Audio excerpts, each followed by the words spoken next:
ચાલો, નમસ્કાર મારા વાલા વિદ્યાર્થી મિત્રો. ધોરણ 5 સીઈટી ની પરીક્ષાની તૈયારી જે બાળકો કરી રહ્યા છે એ તમામ બાળકો માટે જે લેક્ચર અને ટેસ્ટ નું આયોજન આપણે કરેલું છે, બરોબર. એક દિવસ લેક્ચર, એક દિવસ ટેસ્ટ, ટાઈમ ટેબલ મુજબ આપણે આપીએ છીએ. તો એમાં છે એ આજે લેક્ચર નંબર 11 ગઈકાલે જે આપણે ભણ્યા હતા સમસંબંધ આધારિત, હવે એ સમસંબંધ આધારિત તમને ટેસ્ટ છે એ આપણા વોટ્સએપ ગ્રુપમાં આપણે લીધી હતી. તો આ ટેસ્ટ નું છે એ સંપૂર્ણ સોલ્યુશન આપણે અહીંયા કરવાનું છે. ફટાફટ આપણે આગળ વધશું, સોલ્યુશન કરશું. તમારે છે એ તમારા જવાબ છે એ સાથે સાથે આપતા જવાના છે, કોમેન્ટ કરતી જવાની છે, બરોબર છે. અને નો આવડે એ અહીંયા સમજતું જવાનું છે, બરોબર છે. ચાલો, હજી જેમને ખબર નથી તો એમના માટે કે ભાઈ ખાસ આપણે વોટ્સએપ ગ્રુપમાં છે એ ટેસ્ટ ને એવું બધું લઈએ છીએ, તો વોટ્સએપ ગ્રુપમાં જોડાઈ જજો. ચેનલ પર નવા હોય તો ચેનલને સબસ્ક્રાઇબ કરી દેજો, જેથી કરીને છે એ આપણા જે પણ લેક્ચર આવે એ બધા તમને મળતા રહે. બીજું આ બધું તમારા માટે આપણે વિનામૂલ્ય કરીએ છીએ બાળ મિત્રો, તો વિડીયોને લાઈક કરવાનું ભૂલતા નહીં ભાઈ. તમે એક લાઈક કરો એનાથી અમને ઘણું બધું પ્રોત્સાહન પૂરું પડે છે, તો એક જરાક વિડીયોને લાઈક પણ કરી દેજો. હવે આપણે વાત કરીએ ભાઈ સમસંબંધ આધારિત જે ટેસ્ટ હતી એના પ્રશ્નો તરફ. તો પહેલો જ પ્રશ્ન તમારી સામે આવો કંઈક હતો, બરોબર, કે ભાઈ અક્ષરની સામે શબ્દ લખ્યા હતા તો વાક્યની સામે શું આવે. તો હવે આમાં સાચો જવાબ શું આવે, જેટલાને આવડી ગયું હોય એને કોમેન્ટ કરી દેવાની છે, બરોબર. નથી આવડ્યું એને અહીંયા ધ્યાન આપવાનું છે. અક્ષરની સામે શબ્દ લખ્યા છે તો વાક્યની સામે શું આવે. ચાલો ફટાફટ કોમેન્ટ કરજો.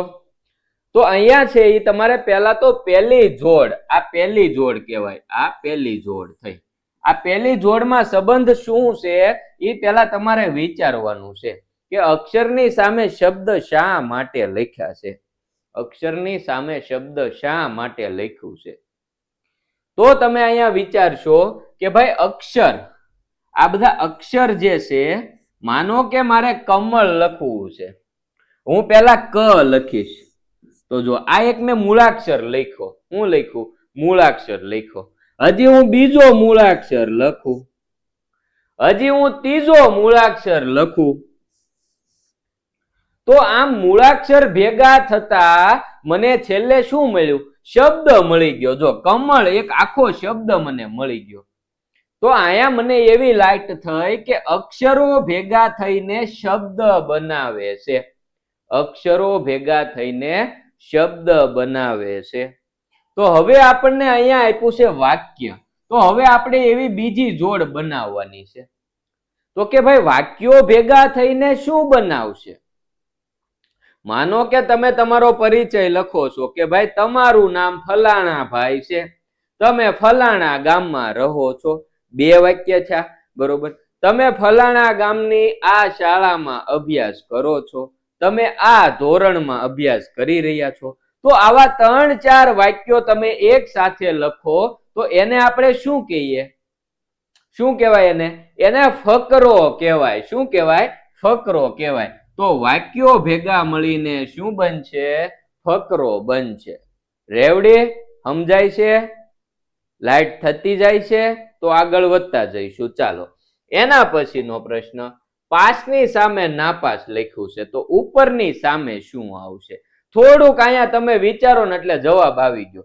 પાસ, એની સામે શું લખ્યું, નાપાસ. તો તમને આમાં ખબર હોય તો કે ભાઈ પાસ અને નપાસ એ તો વિરોધી શબ્દો છે. કેવા શબ્દો છે, વિરોધી શબ્દો છે. તો એનો મતલબ કે આ જોડી જે આપેલી છે એ આપણને કેવી આપેલી છે, વિરોધી શબ્દો માટેની જોડ આપેલી છે. તો હવે આપણે છે એ બીજી જોડમાં પણ એવો જ સંબંધ બનાવીશું. તો અહીંયા જુઓ આપણને ઉપર આપ્યું છે, તો ઉપરનો આપણે વિરોધી શબ્દ લખવો પડે, કારણ કે પાસનો વિરોધી શબ્દ એમણે નાપાસ લખ્યો. તો ઉપરનો વિરોધી શબ્દ આપણે લખવો પડે નીચે. નીચે શું લખવું પડે, નીચે, બરોબર. તો અહીંયા છે એ આપણો સાચો જવાબ શું થઈ જાય, એ નીચે છે એ આપણો સાચો જવાબ થઈ જાય. રેવડી આગળ વધશું. ચાલો, એના પછી ગાયની સામે વાંચરડું, તો ઘોડો લખ્યું છે એની સામે શું આવે. હવે અહીંયા પહેલી જોડમાં શું સંબંધ છે એ પહેલા તો વિચારો. પહેલી જોડમાં શું સંબંધ છે વિચારો. વિચારો વિચારો. હાલો, તો કે ગાયની સામે વાચરડું લખ્યું મોટા ભાઈ. ગાયના બચ્ચાને વાચરડું કહેવાય. એટલી તો અમને હવે ખબર પડે. તો ગાયના બચ્ચાને વાછરડું કહેવાય તો ઘોડાના બચ્ચાને શું કહેવાય? ઈ આપણો જવાબ થાય ભાઈ. તો ઘોડાના બચ્ચાને શું કહેવાય? વછેરું કહેવાય. ઘોડાના બચ્ચાને શું કહેવાય? વછેરું કહેવાય. તો એ આપણો સાચો જવાબ થઈ ગયો. રેવડે. ચાલો આગળ વધીએ. પહેલા જે બાળકો સીઈટી પરીક્ષાની તૈયારી કરે છે તો આ તમામ જે ચેપ્ટર છે, આ બધા ચેપ્ટર છે એની તૈયારી વ્યવસ્થિત રીતે થાય એ માટે થઈને જો તમે બુક ઓર્ડર કરવા માંગતા હોય તો અહીંયા નૂતન સીઈટી નામની બુક આપણી પાસે અવેલેબલ છે. બુકની એમઆરપી 360 છે, પરંતુ અહીંથી ઓર્ડર કરો એટલે 250 રૂપિયામાં તમારા નજીકના કુરિયર સેન્ટર સુધી આવી જાય અને કુરિયર ચાર્જ આમાં ફ્રી રહે. કુરિયર ચાર્જ કેમ છે? ફ્રી છે, બરોબર. આમાં અલગથી કુરિયર ચાર્જ દેવાની જરૂર રહેશે નહીં. ઓર્ડર કરવા માટે લિંક છે એ ડિસ્ક્રિપ્શન બોક્સમાં આપેલી છે. ત્યાંથી નો ફાવે તો અહીંયા જે આ નંબર આપેલો છે આ નંબર પર વોટ્સઅપમાં તમારે સીઈટી બુક લખીને મેસેજ કરવો એટલે તમારો ઓર્ડર છે એ કન્ફર્મ કરી લેવામાં આવશે. ખાસ શાળા તરફથી મળતા બલ્ક ઓર્ડરમાં આમાં હજી વધારે ડિસ્કાઉન્ટ થઈ જાય છે. તો જે શાળા તરફથી ઓર્ડર આપવો હોય તો આપી શકાય છે. બાળકોને સસ્તામાં સારું મટીરિયલ આપણે પ્રોવાઈડ કરી શકીએ છીએ.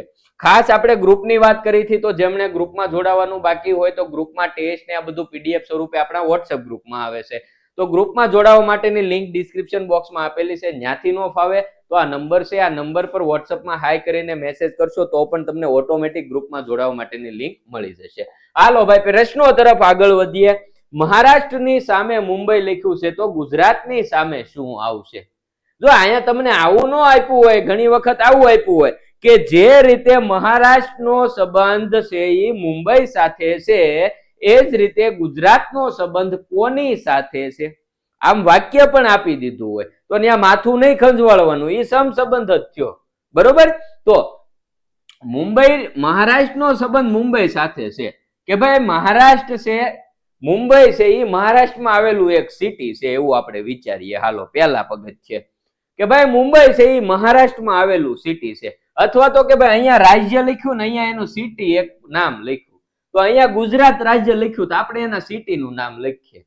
તો અહીંયા આપણે જોઈ તો લે હાલે અમદાવાદ, ગાંધીનગર, જુનાગઢ, ભાવનગર આ તો બધા ગુજરાતના જ સિટી છે એટલે સિટી ઉપરથી ખાલી ભેગું થશે નહીં. તો હવે નવું વિચારો કે ભાઈ મહારાષ્ટ્રનું પાટનગર જે કહેવાય એ શું છે? મુંબઈ છે. તો તમારે અહીંયા છે એ ગુજરાતનું પાટનગર લખવું પડે. તો ગુજરાતનું પાટનગર કયું થાય? ગુજરાતનું પાટનગર કયું થાય? ગાંધીનગર થશે. તો વિકલ્પ બી છે એ આપણો સાચો જવાબ થઈ જશે. રેવડી. ચાલો એના પછી નેક્સ્ટ પ્રશ્ન જોઈશું. હોકાયંત્રની સામે દિશા લખ્યું છે તો થર્મોમીટરની સામે શું આવશે? આ છે સાધનોના નામ આપેલા છે. અહીંયા તમને હોકાયંત્ર, આ હોકાયંત્ર એક સાધન છે, થર્મોમીટર પણ એક સાધન છે, બરોબર. તો હોકાયંત્રની સામે દિશા લખ્યું છે તો થર્મોમીટરની સામે શું આવશે? એ પારો, બી હવા, સી તાપમાન કે ડી હવામાન? હાલો કોઈને લાઈટ થઈ ગઈ હતી આમાં તો જરાક કોમેન્ટ કરો. નો થઈ હોય તો અહીંયા ધ્યાન આપો કે ભાઈ હોકાયંત્ર છે સાધનનો ઉપયોગ આપણે શા માટે કરીએ છીએ? તો કે હોકાયંત્રનો ઉપયોગ છે દિશા જાણવા માટે થાય છે. હોકાયંત્રનો ઉપયોગ શા માટે થાય છે? તો કે દિશા જાણવા માટે થાય છે, બરોબર છે. હોકાયંત્ર એટલે એવું સાધન હોય કે એમાં છે એ સોયાકારનું ચુંબક લગાડેલું હોય અને એ ચુંબક છે એ કન્ટિન્યુ કયું ધ્રુવ કઈ દિશા દર્શાવતું હોય?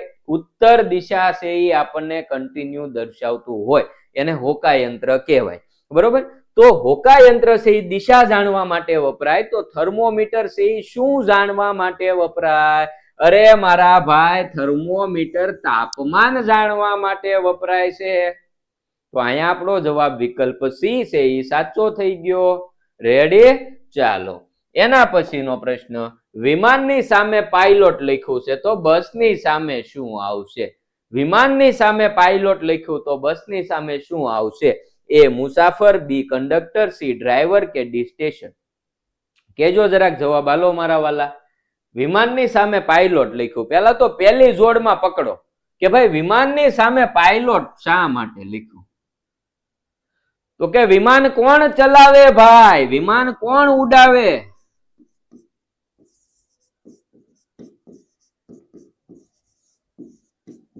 વિમાન છે એ કોણ ઉડાવે? વિમાન કોણ ઉડાવે? તો કે પાયલોટ છે એ ઉડાડે છે. વિમાન ચલાવવાનું કાર્ય કરે એને શું કહેવાય છે? પાયલોટ કહેવાય છે. તો હવે આપણને અહીંયા બસ આપ્યું છે, તો બસ કોણ ચલાવે? આપણે એ પ્રશ્ન થવો જોઈએ. બસ કોણ ચલાવે? હાલો, મુસાફર ચલાવે? ના ભાઈ ના, મુસાફરને બસ ચલાવવાની ન હોય. મુસાફરને બસમાં મુસાફરી કરવાની હોય, બેસવાનું હોય. ચાલો, તો મુસાફર નહીં આવે. કંડક્ટર ચલાવે ભાઈ બસ? નહીં, કંડક્ટર ના ચલાવે, એ તો ટિકિટ આપે. હાલો, સ્ટેશનનો કોઈ સંબંધ નથી. બરોબર, અહીંયા છે વિમાન મથક લખ્યું હોય તો આપણે અહીંયા સ્ટેશન વિશે વિચારી શકીએ. તો વિમાન ચલાવવાનું કાર્ય પાયલોટ કરે છે, બસ ચલાવવાનું કાર્ય કોણ કરે છે? ડ્રાઈવર. કોણ કરે છે? ડ્રાઈવર કરે છે. તો અહીંયા છે આપણો સાચો જવાબ શું થશે? ડ્રાઈવર છે એ આપણો સાચો જવાબ થઈ જશે. ચાલો, એના પછી MAET ની સામે TEAM આપ્યું છે, તો NONE માટે શું આવશે? હવે આમાં તો હલવાણા ભાઈ. આ શું આપ્યું? તો કે આમાં મૂંઝાવાનું કાંઈ નથી. MAET.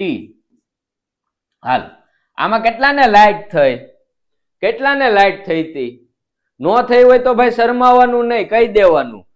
બરોબર, એવું મૂંઝાઈને નહીં રહેવાનું. તમ તાર નો સમજાણું હોય ને કહી જ દેવાનું. હાલો, તો આમાં કેટલાને લાઈટ થઈ ગઈ હતી કે આ શું છે? કેજો જરાક. તો અહીંયા તમે થોડુંક વિચાર્યું હોત તો તમે અહીંયા જોયું હશે કે અહીંયા જે શબ્દ લખ્યો છે ને એના સ્પેલિંગ છે ઉલટેથી આ બાજુ લખેલા છે. જો અહીંથી ટી થી શરૂ કરું, ટી, અહીંથી ઈ, એ ને એમ. લ્યો, બની ગયું TEAM. એનો મતલબ કે જે સ્પેલિંગ આપેલો છે એને ઉલટાવી દેવાનો છે. શું કરવાનું છે? ઉલટાવવાનો છે. તો આપણે આમ જ કરવાનું. NONE છે ને એને આપણે ઊંધું લખી નાખવાનું છે. પેલા ઈ, પછી N, પછી O અને પછી પાછો N. તો આ આપણો જવાબ થાય. ENON વિકલ્પ સી છે એ તમારો જવાબ થશે. રેડી? આમાં શું કરેલું હતું? ખાલી ઉલટાવી નાખેલા હતા સ્પેલિંગ. શું કરેલું હતું? ઉલટાવી નાખેલા હતા. તો આવું પણ પૂછાઈ શકે. બરોબર? ચાલો, એના પછી લાકડું તો ફર્નિચર, સોનું તો શું? લાકડાની સામે ફર્નિચર લખ્યું છે તો સોનાની સામે શું આવશે? કિંમતી, તાંબુ, ખાણ કે ઘરેણા? ચાલો, લાકડાની સામે ફર્નિચર લખ્યું છે. તો હવે તમે અહીંયા વિચારો કે લાકડામાંથી શું બને? લાકડામાંથી શું બને? તો કે જવાબ લખ્યો છે ભાઈ, લાકડામાંથી ફર્નિચર બને. તો હવે આપણે એવી બીજી જોડ બનાવવાની કે સોનામાંથી શું બને? સોનામાંથી શું બને? ઈ આપણો જવાબ. તો સોનામાંથી શું બનશે? કિંમતી, તાંબુ, ખાણ કે ઘરેણા? સોનામાંથી બનશે ઘરેણા. શું બનશે? ઘરેણા. તો અહીંયા આપણો જવાબ થઈ ગયો વિકલ્પ ડી, ઘરેણા. આવી રીતે તમારે જોડ પસંદ કરવાની હોય. મોતીઓ એની સામે લખ્યું આંખ, તો પાયોરિયા એની સામે શું આવે? હાલો, આ થોડુંક વિચાર્યું હોય, રોગોના વિશે માહિતી હોય, બરોબર, રોગો વિશે માહિતી હોય થોડીક, તો તમને આમાં લાઈટ થઈ ગઈ હશે. જો મોતીઓ છે ને, મોતીઓ એ આંખમાં થાય. ક્યાં થાય? આંખમાં થાય. મોતીઓ છે એ આંખમાં થતો એક રોગ કયો, બરોબર, આંખમાં થતી એક નુકસાની કયો, તો એ શું છે? મોતીઓ છે. તો અહીંયા રોગ આપ્યો છે અને અહીંયા એને કયા અંગને અસર કરી અંગનું નામ આપ્યું છે. શું આપ્યું છે? એક બાજુ રોગ આપ્યો છે અને એની સામેની બાજુ એ રોગ કયા અંગને અસર કરે એવું આપણને આપ્યું છે. તો અહીંયા પાયોરિયા છે એ રોગ છે, આપણને ખબર છે. હાલો, પણ પાયોરિયા છે એ કયા અંગને નુકસાન કરે એ આપણો જવાબ થાય. તો પાયોરિયા છે એ કયા અંગને નુકસાન કરે? આપણા જે દાંત છે, પેઢા છે, એને નુકસાન કરતો રોગ પાયોરિયા. બરોબર? તો છે પાયોરિયાની સામે શું આવશે? દાંત છે એ આપણો સાચો જવાબ થશે. પાયોરિયાની સામે શું આવશે જવાબ? દાંત જવાબ આવશે. રેડી? ચાલો, એના પછી ભૂકંપની સામે સિસ્મોગ્રાફ લખ્યું છે, તો હવાનું દબાણ એની સામે શું આવશે? હવે આ સિસ્મોગ્રાફ તમે ક્યારેક સાંભળ્યું હોય, તમને ખ્યાલ હોય તો આમાં લાઈટ થઈ જાય કે ભાઈ સિસ્મોગ્રાફ છે એનો ઉપયોગ શું થાય? તો કે ભૂકંપ છે એ માપવા માટે વપરાતું સાધન એને કહેવાય સિસ્મોગ્રાફ. એને માપવા માટેનો એકમ છે ને એ પાછો રિક્ટર સ્કેલ છે, પણ ભૂકંપ માપવા માટેનું સાધન એને કહેવાય સિસ્મોગ્રાફ. શું કહેવાય? સિસ્મોગ્રાફ. તો ભૂકંપ માપવા માટે વપરાતું સાધન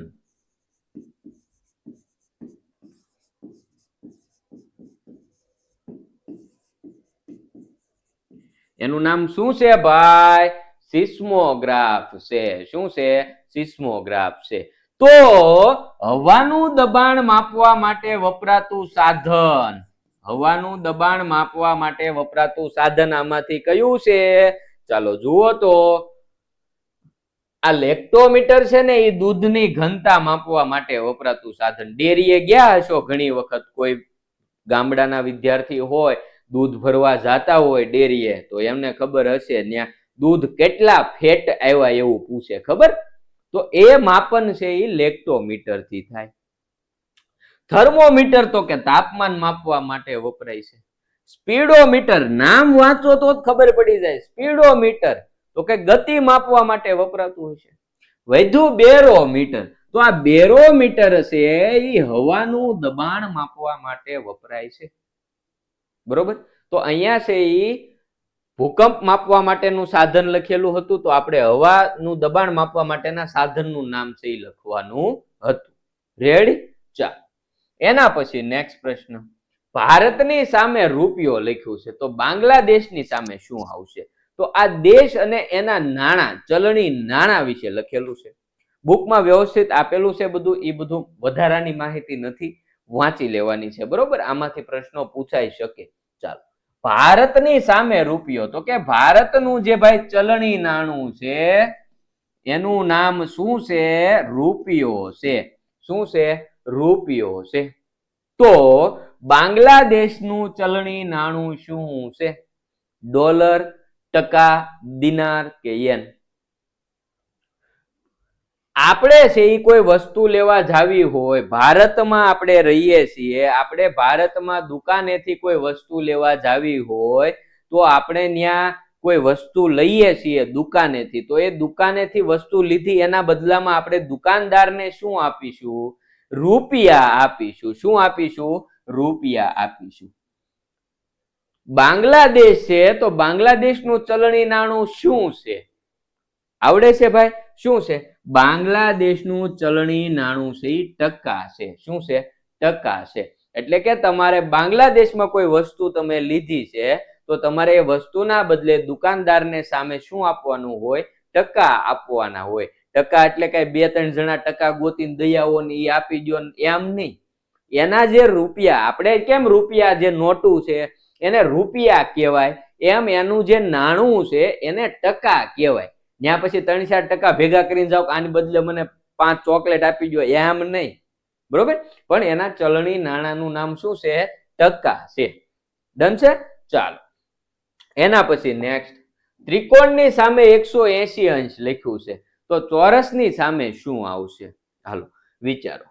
આ ત્રિકોણ છે ભાઈ, બરોબર? આપણે પછી ચોરસ માટે લેવાનું છે.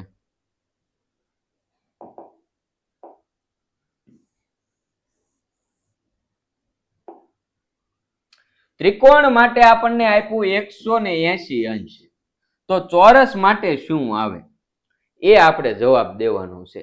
અંશ આપ્યા એટલે ખૂણાનો કાંઈક આમાં લોચો હશે, એટલી તો આપણને ખબર પડે. હવે જુઓ, આ ત્રિકોણ છે ને, ત્રિકોણ એના ત્રણેય ખૂણાના માપનો સરવાળો તમે કરો ને, ત્રણેય ખૂણાના માપનો તમે સરવાળો કરો ને તો એ કેટલો થાય? 180 અંશ થાય. બરોબર. તો અહીંયા એવું લખેલું છે કે એના તમામ ખૂણાના માપનો સરવાળો છે એ કેટલો થાય? તો કે ત્રિકોણ હોય તો એના તમામ ખૂણાના માપનો સરવાળો 180 અંશ થાય. તો ચોરસ માટે આપણે જવાબ આપવાનો છે. તો ચોરસ માટે આપણે ગણીએ તો કે ભાઈ આ ખૂણો છે એ 90 અંશનો જ હોય.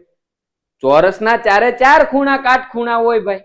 તો 90 નો આ હોય, 90 નો આ હોય, આ ખૂણો પણ 90 નો હોય, આ ખૂણો પણ 90 નો હોય. 90 ના ચાર ખૂણા, તો કેટલો ટોટલ સરવાળો થાય? તો કે 360 અંશ થાય. કેટલો થાય? 360 અંશ. એટલે અહીંયા આપણે ત્રિકોણની સામે 180 અંશ લખ્યું હોય તો ચોરસની સામે આપણે કેટલા લખવા પડે? 360 અંશ લખવા પડે. ચાલો, અંધકારની સામે પ્રકાશ લખ્યું છે તો આશાની સામે શું આવશે? અંધકારની સામે શું લખ્યું છે વાલા? પ્રકાશ લખ્યું છે. તો અહીંયા તમે થોડુંક વિચારો તો તમને લાઈટ થાય કે અંધકાર અને પ્રકાશ આ બે વિરોધી શબ્દો થયા. કેવા શબ્દો થયા?